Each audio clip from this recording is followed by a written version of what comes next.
우리 집 주치의와 함께하는 시간 데일리 건강입니다. 오늘은 한의사 엄석기 원장과 함께하겠습니다. 안녕하세요. 네, 안녕하세요. 한의사 엄석기입니다. 네, 반갑습니다. 네. 오늘 어떤 질병에 대해서 알아볼까요? 오늘 준비한 주제는 몸이 떨리는 증상이 나타나는 진전증입니다. 떨림은 그 강도가 미세해 일상생활에 전혀 지장이 없기도 하지만 매우 심하게 떨려서 그 부위를 일상생활에서 전혀 사용할 수 없는 경우도 많습니다. 또 일상생활 불편보다 대인관계와 사회생활에서 더 고통을 받기도 하고요. 지금부터 자세히 알아봅니다. 네, 진전증의 원인과 종류 그리고 치료법까지 살펴보는 시간 갖도록 하겠습니다. 먼저 궁금한 게요. 정확히 이게 어느 부분이 떨리는 겁니까? 주로 손이 많이 떨리기는 하지만은 손 이외에도 머리, 목, 턱, 혀, 목소리, 드물게는 다리와 발도 떨릴 수 있습니다. 신체의 일부 근육들이 교대로 또는 동시에 수축하여 불수의적으로 일정한 주기를 가지며 율동적으로 떨리게 됩니다. 어느 특정 한 부분이 떨리는 건 아니고 좀 전신적으로 나타날 수 있는 증상인 거군요. 네, 그러면 그렇습니다. 그 중에서도 떨림이 가장 많이 나타나는 부위는 어딜까요? 2010년도에 보고된 해외 논문에 의하면 가장 많이 증상이 나타나는 부위는 손으로서 약 90%의 환자에게서 나타나며 머리 부위의 떨림은 약 30%, 음성 떨림은 약 20%, 하지 떨림, 얼굴과 턱 떨림 등은 약 10%에게서 나타난다고 합니다. 네, 그러니까 신체 어느 부위든지 떨림이 나타날 수는 있지만 그 중에서 일단 빈도가 가장 높은 건 손이군요. 네. 떨림은 왜 생기는 걸까요, 그럼? 떨림의 원인은 정확히 알려지지는 않았으나 현재까지 연구에 의하면 유전 등의 다양한 가능성에 의해 대뇌의 피질, 기저핵, 아래 올리브핵, 중내 피계, 손해, 척수, 근, 골격계 등의 상호작용 이상에 의해 발생하는 것으로 알려지고 있습니다. 한편 생리적 떨림에서는 말초 기전이 주로 작용하며 파킨슨병이나 본태성 떨림과 같은 병적 떨림에서는 중추 기전이 주로 작용한다고 합니다. 그러니까 원인 없이 떨리는 경우도 있고 특정 질환이 원인으로 인해서 떨림이 생기는 경우도 있군요. 네. 그러면 그렇게 원인에 따라서 구별하는 게 방법인가요? 증상이 유발되는 순간의 특성, 빈도, 진폭, 강도 등에 따라서 안정시 떨림, 활동성 떨림, 의도성 떨림 등으로 구분하기도 하고요. 떨림이 주된 증상으로 나타나는 질환에 의해서 본태성 진전, 파킨슨병 떨림, 근긴장 이상성 떨림, 말초 신경병증성 떨림, 약물 유발성 떨림 등으로 구별하기도 하는데요. 각각의 경우별로 떨림증이 유발되는 순간이나 유발된 떨림의 빈도, 진폭, 강도 등의 특성 등에서 구별점이 있습니다. 네, 알겠습니다. 지금 여러 가지 종류 좀 말씀을 해주셨는데 하나하나 짚어보도록 하겠습니다. 먼저 본태성 진전증 말씀을 해주셨는데요. 이거는 그 여러 가지 떨림 중에서도 가장 흔하게 볼 수 있는 건가요? 네, 본태성 진전증은 임상에서 가장 흔하게 발생하는 진전 중 하나입니다. 특별한 원인 없이 발생하는 진전증을 본태성 진전이라고 하는데 국내에서 본태성 진전으로 내원하는 환자 수는 2010년 33,600여 명에서 2016년 54,400여 명으로 지속적인 증가 추세를 보이고 있습니다. 연령이 본태성 진전의 발병 위험인자임을 고려하면 인구의 고령화에 따라 본태성 진전 환자는 더욱 증가할 것으로 생각됩니다. 네, 그러니까 원인 없이 떨림이 생기는 경우를 본태성 진전증이라고 한다라는 말씀이셨는데 구체적으로 어떤 경우가 해당이 될까요? 떨림이 양측성으로 활동성 떨림을 동반하거나 하지 않는 자세성 떨림이 확실하게 인지 가능하게 나타나며 이러한 경우가 5년 이상이 된 상태입니다. 다른 질환과 약물의 영향 등을 배제할 수 있는 경우에 본태성 진전증으로 진단합니다. 또한 본태성 진전증은 65세 이하에 발병하며 직계 1초 이내의 가족력이 있는 경우와 가족력이 없는 경우, 가족력과 관계없이 65세 이후에 발병한 경우에 세 유형으로 구별하기도 합니다.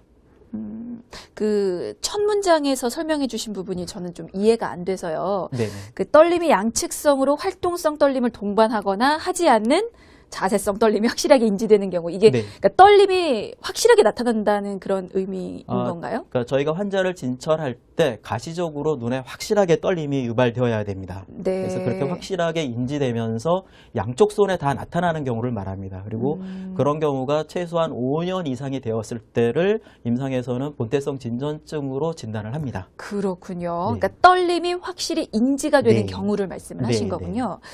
그러니까 다른 뭐 질환이나 약물 없이 특정한 원인이 네. 없이 확실히 떨림이 나타나는 경우. 네, 네, 맞습니다. 그리고 지금 이 경우는 높은 연령이나 가족력 등이 있다고 말씀을 해 주셨는데 네네. 어떻게 보면 본태성 진정증 고위험군의 한 요소에 해당이 될 수도 있을 것 같아요. 네. 그러면 본태성 진전증의 특징이 따로 어떻게 더 있을까요? 네, 있습니다.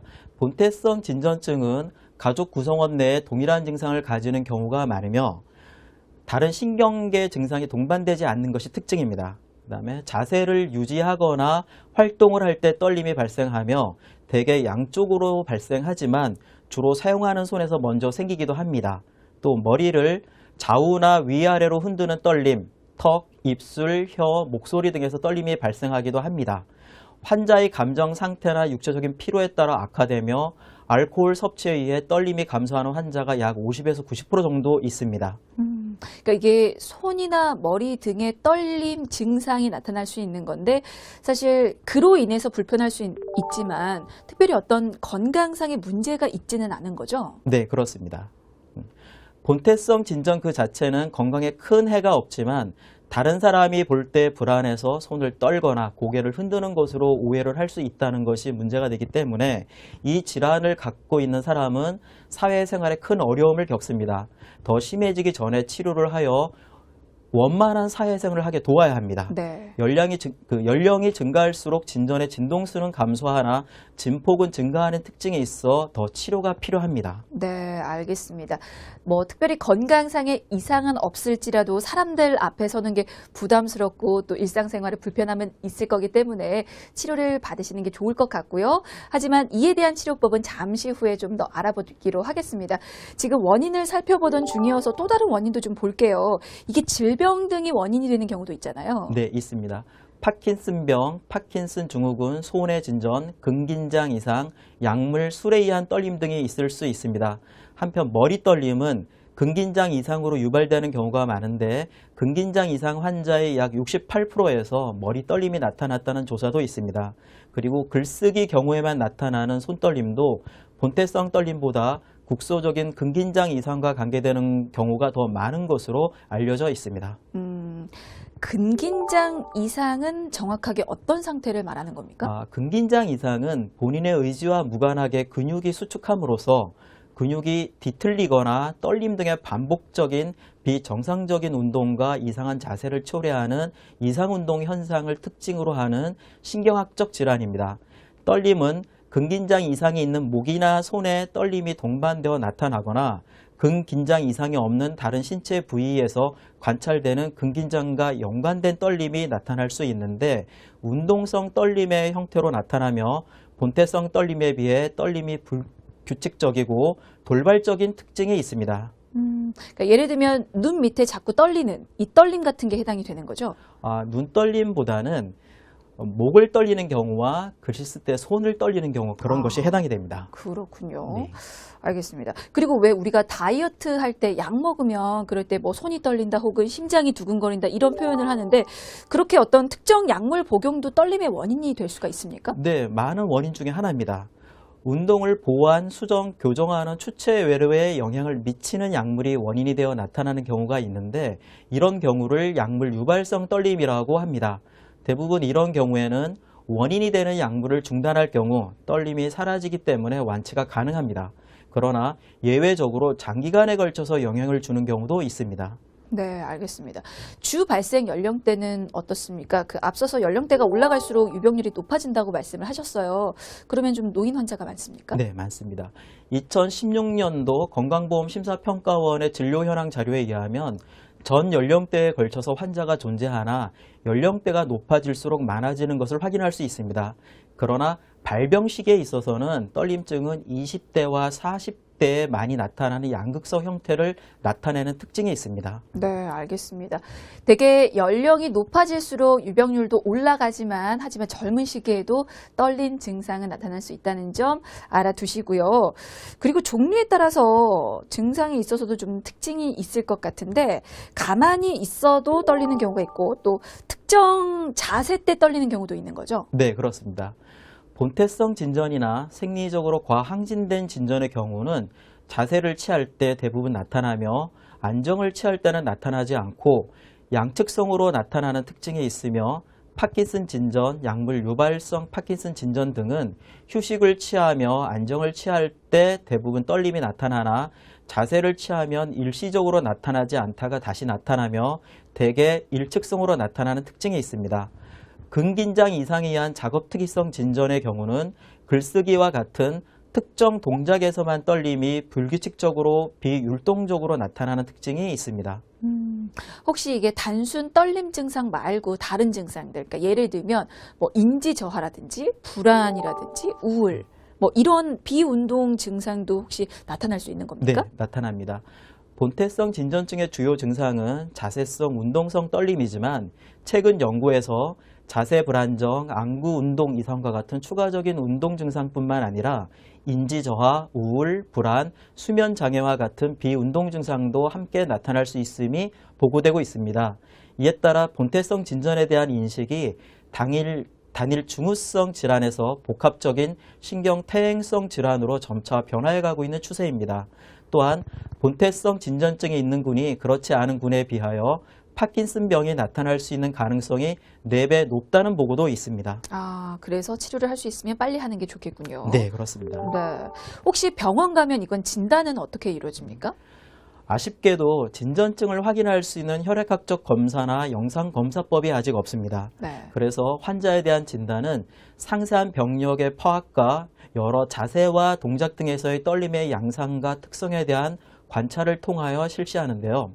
첫째, 떨림 증상이 나타나는 해부학적 위치, 둘째, 떨림을 유발시키거나 악화시키는 신체의 위치와 상황, 셋째, 떨림의 빈도, 넷째, 떨림의 진폭 등을 상세히 파악한 후 진단하게 됩니다. 또한 뇌의 기질적 이상을 확인하기 위하여 MRI 혹은 도파민 운반체 영상검사 등의 뇌 영상검사를 실시하거나 갑상선 기능 항진증 등을 확인하기 위하여 혈액 검사를 실시하는 경우가 있습니다. 네, 그렇군요. 그러면 이게 진단이 되면 어떻게 치료가 이루어지는지도 궁금한데 사실 현대의학에서 이루어지는 치료법과 또 한의학에서 이루어지는 치료법이 분명히 차이가 있겠죠? 네. 임상에서는 떨림 증상 완화 목적으로 서양의학에서는 약물 치료 및 수술 치료 등을 시행하고 있으며 한의학에서는 약물 치료, 침 치료, 약침 치료 등을 시행하고 있습니다. 네.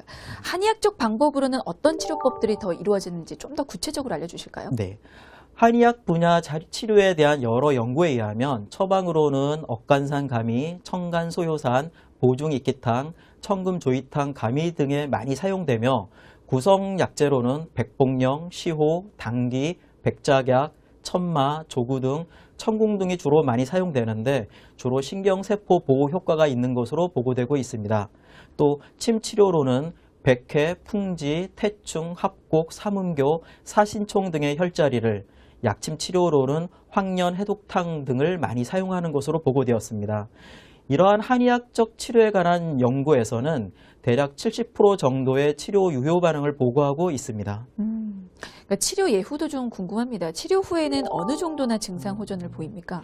임상에서 관찰과 각종 연구 자료를 취합하여 보면 적절한 치료를 받을 경우 70% 환자에서 효과 반응이 나타나며 60%의 환자는 진전증이 절반 이상 호전되는 것으로 보입니다. 그러나 65세 이상의 경우, 근긴장 이상을 동반한 경우, 발병 20년 이상의 경우, 높은 가족력의 경우 등에서는 이러한 치료 기간에 대한 반응이 좋지 않은 것으로 임상에서 관찰됩니다. 대부분의 환자가 심리적 문제를 동반하며 불안에 민감한 성향을 보입니다. 특히 사회적 상황에서 불안을 느끼고 심하면 사회 공포증을 동반하는 경우가 있습니다. 따라서 치료 시 진전증뿐만 아니라 동반되는 심리적 문제와 신체적 증상도 함께 호전시켜야 할 것입니다. 네, 알겠습니다. 이게 고위험군 요소가 있는 분들은 좀 호전이 더디는군요. 네, 그렇습니다. 네, 알겠습니다. 그러면 대략적인 어떤 치료 기간은 어느 정도 좀 예상을 하면 되겠습니까? 증상의 특성과 환자 연령대에 따라 치료 목표 설정에 따라 결정하게 되는데 대개 적극적 치료 시기와 관찰 시기로 구별해 치료 기간을 설정합니다. 대개 일상적인 생활을 방해하지 않는 수준의 증상 관리를 목표로 하며 약물 치료와 근력 운동 등을 병행하도록 하며 불안과 우울에 대한 적극적 관리를 실시하도록 합니다. 한의학적 치료의 경우는 대개 3에서 6개월의 적극적 치료 시기와 12개월 이상의 관찰 시기를 권유합니다. 네, 알겠습니다. 근데 궁금한 게 사실 앞서서 어떤 건강상의 특별한 문제가 있는 것도 아니고 그리고 네. 때때로 어떤 분들은 이 진전증이 나이가 들어서 자연스럽게 또 생기는 증상이다라고 여기시는 분들도 덜어는 계실 거예요. 네. 그런데도 꼭 치료가 필요한 이유가 있을까요? 그런 경우가 많지만 일상생활에 영향을 받는 경우가 73%나 됩니다. 네. 또한 본태성 진전에 대한 인식이 당일 증후성 질환에서 복합적인 신경퇴행성 질환으로 변화해가고 있는 추세입니다. 따라서 조기 치료 중요성이 더욱 부각되고 있으며 복합적인 증상 개선을 목표로 치료함에 있어 단순 증상 개선을 위한 약물 투여보다는 증후들을 종합적으로 하나의 병리로 파악하고 접근하는 것에 대한 중요성이 점점 부각되고 있습니다. 특히 이러한 부분에서 한의치료가 보다 좋은 효과를 나타낼 수 있으리라 사료됩니다. 네. 그러면 치료를 한 이후의 재발 가능성은 어떤가요? 떨림은 대뇌 피질, 기저핵, 아래 올리브핵, 중내 피계, 손해, 척수, 근골격계 등의 상호작용에 의해 발생하는 것으로 알려지고 있는데 이 중 기저핵, 아래 올리브핵, 중내 피계 등의 영역은 감정과 정서의 변화에 민감한 영역입니다. 따라서 이러한 영역들이 스트레스 등으로 인하여 과민해지면 증상이 다시 악화될 수 있는 병인으로 작용합니다. 또 여러 원인에 의해 대뇌 피질, 손해 등의 퇴화에 의해서도 증상이 다시 악화될 수 있습니다. 그 관리를 어떻게 하느냐에 따라 증상이 악화될 수도 있다라는 말씀이신 네. 거고. 그러면 진전증 재발을 막으려면 어떤 노력들이 이루어져야 됩니까?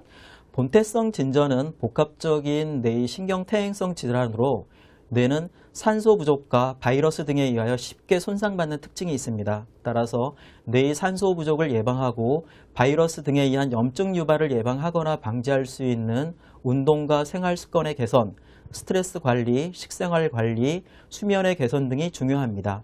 특히 과도한 스트레스에 의한 스트레스 호르몬의 지속적 분비는 장벽을 약하게 하여 면역 반응을 과도하게 유발하며 뇌의 혈액 내 장벽을 약하게 만들어 감염에 취약하게 하는데 이로 인해 뇌신경세포, 특히 기저핵의 선조체 부위 손상을 유발하므로 스트레스에 대한 관리는 아주 중요합니다. 네, 알겠습니다.